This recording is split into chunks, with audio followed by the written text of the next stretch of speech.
మీరు నన్ను నమ్మగలిగితే నేను మీతో ఒక సత్యం చెప్తా. వెంకటేశ్వర స్వామి ఇప్పటికీ వింటారన్నీ. అన్నీ తెలుసు ఆయనకి, అన్నీ తెలుసు. ఎవరిని కొండ మీదకి రానివ్వాలో తెలుసు, ఎవరిని రానివ్వకూడదో తెలుసు.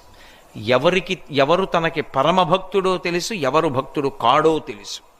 నేను మీకు ఇంకా సత్యం చెప్పాలంటే, ఆయనకి అభిషేకం చేసి స్నానం చేశాక ఇప్పటికి చెమట పడుతుంది. ఆ చెమట తుడుస్తారు బట్టతోటి. ఆ తుడిచిన బట్ట వాసన చూస్తే సువాసనలు వస్తాయి. మొన్ననే నేను వెంకటాచలం వెళ్ళినప్పుడు ఆయన ఒళ్ళు తుడిచిన బట్ట కళ్ళజోడు తీసేయమని నా కళ్ళ మీద పెట్టారు. పెడితే నాకు 1.5 గంట సేపు చల్లతనం వదలలేదు కళ్ళని పట్టుకుని. అంత సువాసనలు వస్తుంది. దివ్యమూర్తి. ఇప్పటికీ ఆరాధన చేసే పెద్దలను అడగండి, వెంకటేశ్వర స్వామి వారిని ముట్టుకున్నప్పుడు పసిపిల్లవాడి శరీరం ముట్టుకున్నంత మెత్తగా తగులుతూ ఉంటుంది అని చెప్తారు.